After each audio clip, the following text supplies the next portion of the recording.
Barak the Yahweh, Barak the Yahweh, Barak the Yahweh, Barak the Yahweh, Barak the Yahweh, Barak the Yahweh.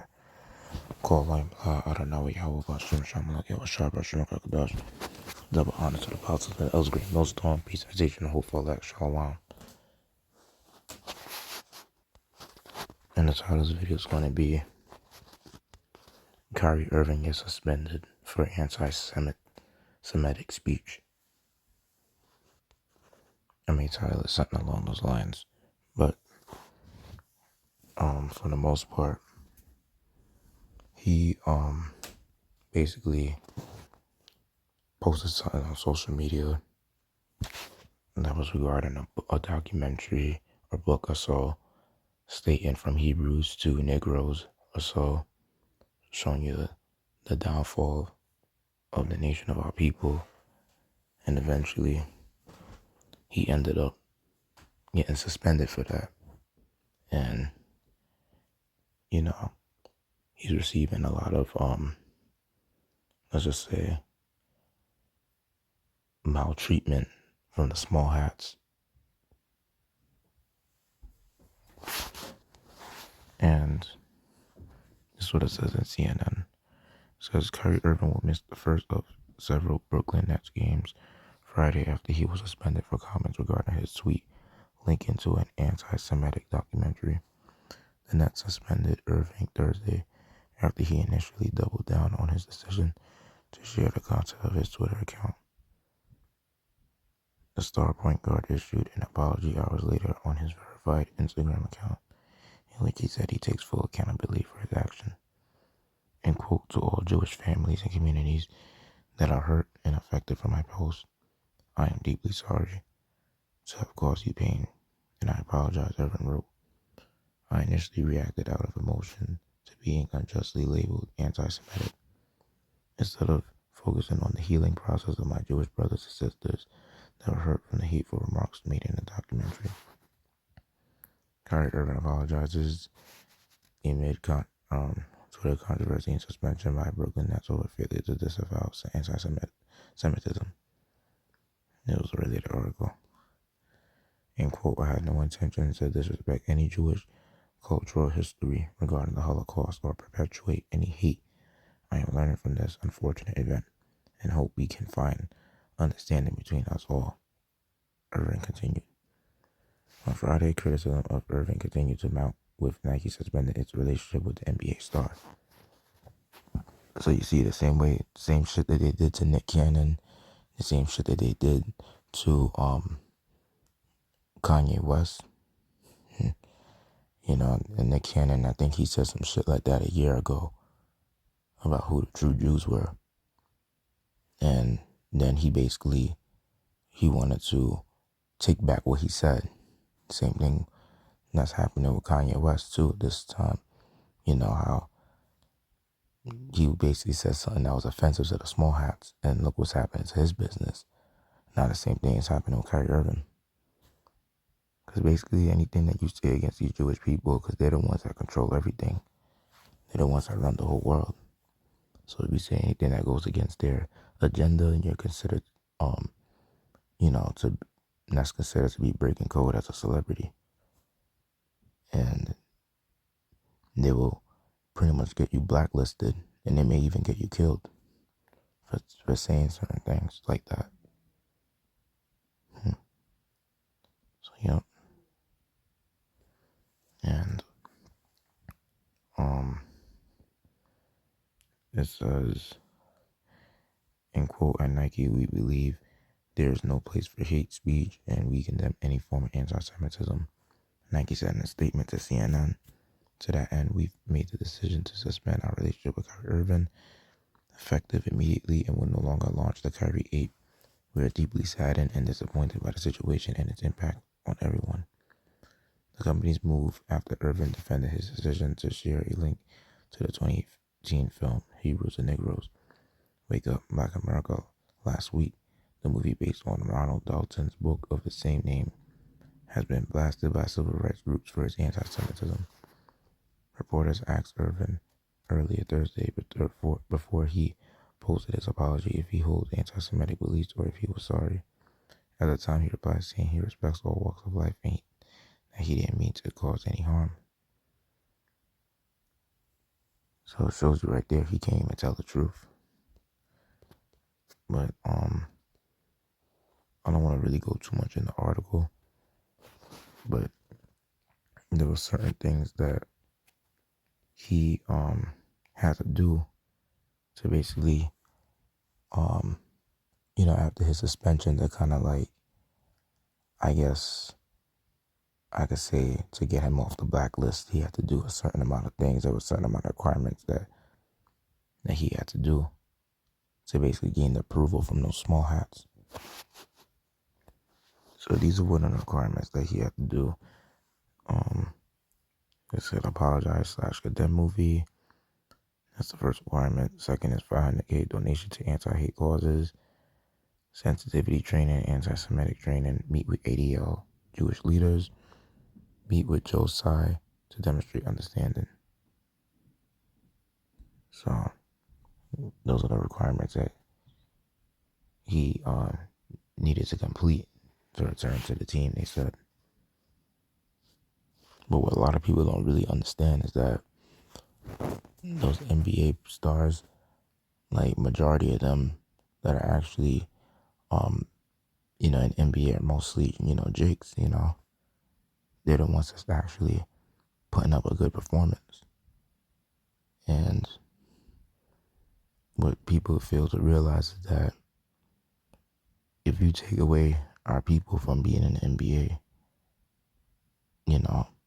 and the NBA would pretty much be boring. It wouldn't be entertaining.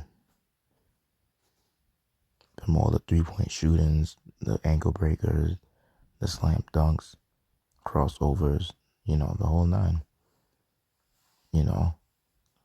Who's capable of doing all those fantastic feats? That's our people. You let our people learn a sport, and if they have a passion in it and they want to get better, and there's nothing holding them back from doing so, you best believe that they will be the best in what they do. So you see, that's the thing when it's coming to you being a celebrity. It's like you can't really speak too much against, your masters. You can't speak against whatever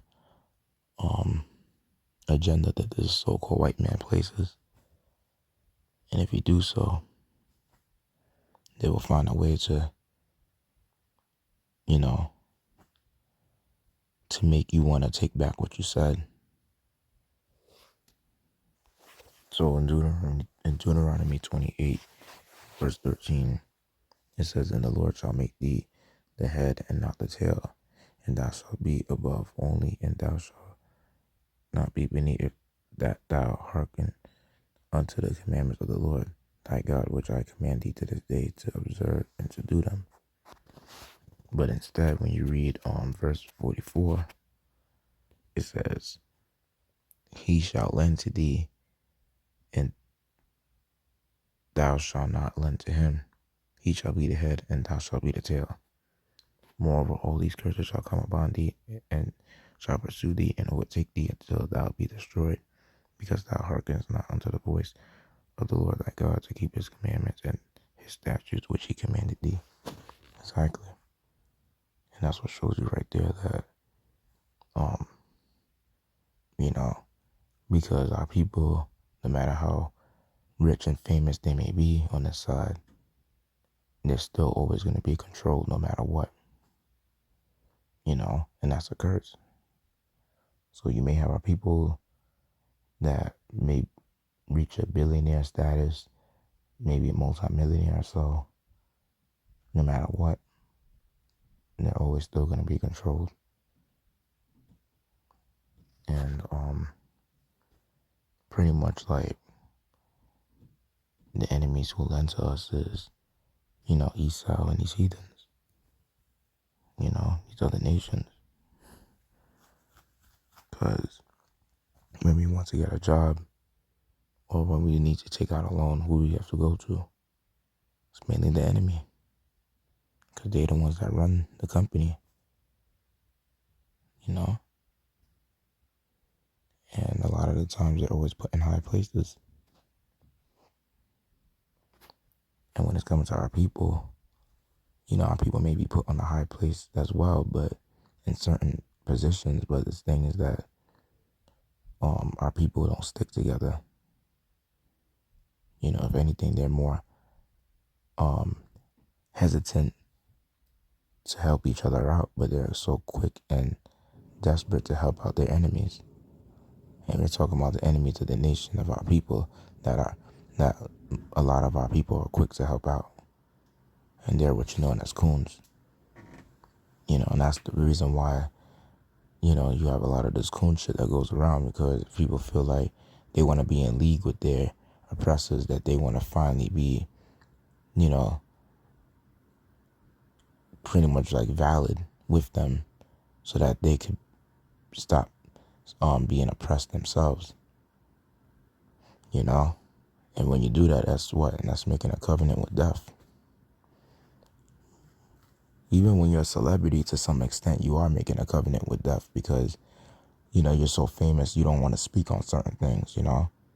You can't find yourself teaching His truth. And that's why the Lord said that, you know, you can't have two masters. I'll bring out that scripture. In Luke 16, verse 13, it says, no servant can serve two masters, for either he will hate the one and love the other, or else he will hold to the one and despise the other. Ye cannot serve Yahweh and Mammon. And that shows you right there that when you serve the Lord, you have to pretty much like speak against let's just say the agendas that these small hats are rooting for. You have to basically come against the enemy, which is the so-called white man, mainly Amalek. You know, Amalek will be considered as these small hats, the ones that claim that they're the real Jews, and actually they're the synagogue of Satan. And the Most High did mention in the scriptures that He will have war with Amalek, you know. And when you see these Jewish people, those are considered to be Amalekites.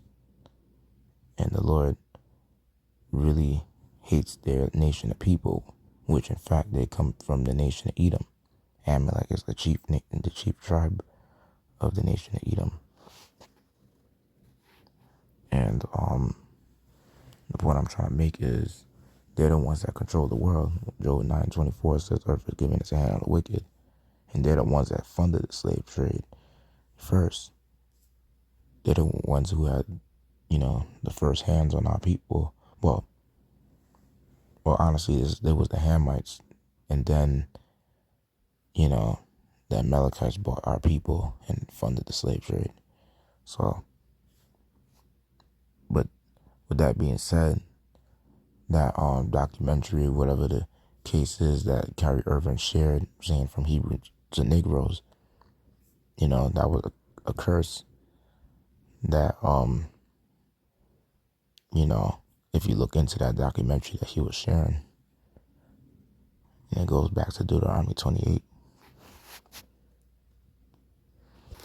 And it shows you that, like, these celebrities, they may have, like, 100,000s to millions of followers and subscribers on social media.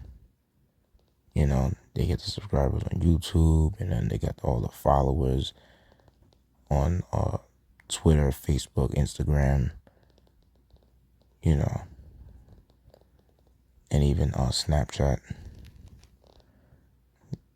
All that, you know, fan base that they have. And then they still can't say certain things because they're being watched. And once, let's just say, those small hats see that, they pretty much get those accounts that those celebrities have, they get that shit suspended. You know? And then they go further with it. They'll find a way to limit your your businesses that you run. They try to find a way to basically blacklist you, to spread some sort of propaganda about you, basically spreading false, let's say like fake news about you and make people believe it, saying that you raped someone or that you pretty much didn't pay taxes or some shit they'll say, to try to make the public, come against you, as trying to make you think it, trying to make the people think that you're the enemy, and they'll do all that shit. And scriptures say that it's very hard for a rich man to enter into the kingdom. I'll bring that out. And in Luke 18 verse 24 it says, "And when Yahweh saw that he was very sorrowful, he said, how hardly shall they that have riches enter into the kingdom of Yahweh? For it is easier for a camel to go through a needle's eye than for a rich man to enter into the kingdom of Yahweh." So, it shows you right there that for rich people to really enter into the kingdom of the Most High, coming in the kingdom as a 1/3, of course, being that 1/3 to make it through the destruction, it's very hard because a lot of people don't want to give up those riches, because they have so much to lose.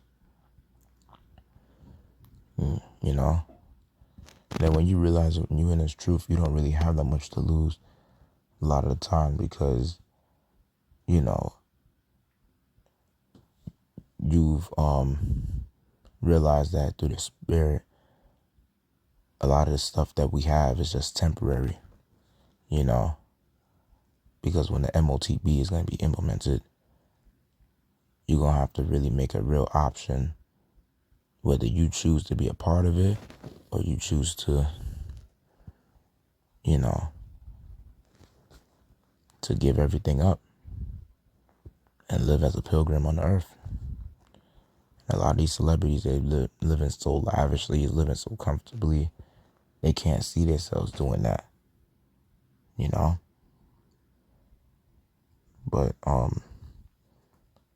that's the reason why a lot of people, they're gonna fold in these times to come, because they're not gonna be willing to give everything that they have right now. They're not gonna be willing to give it up to the Lord, And scriptures say that if you seek to save your life, you're gonna lose it.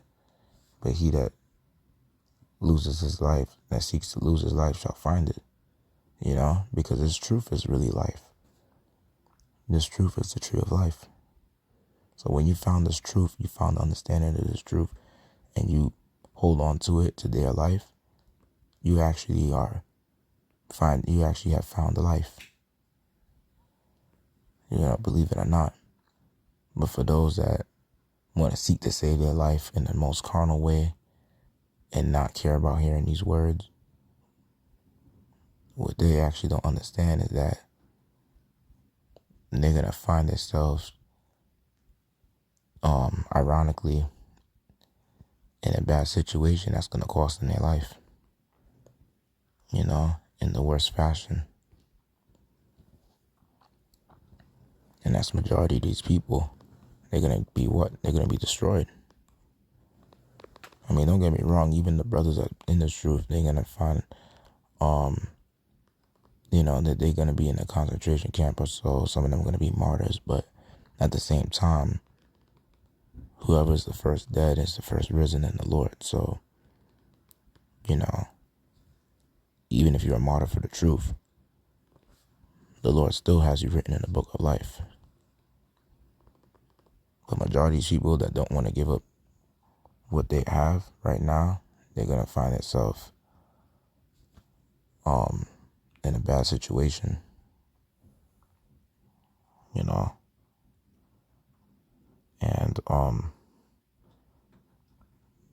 at that, I just hope I made the lesson edifying, to give all glory, praise, and honor to Adonai, Yahweh, Bashem, Shamalak, Yahweh, Bashem, Kakadash, double honors to Apostle, Ellis, Great Millstone, Pizza, Teaching, Hope for that, Yahweh, Bashem, Shalak, Shalak, Rayam, Adawam, Wako, Yam, Wa, Baba, Shalom.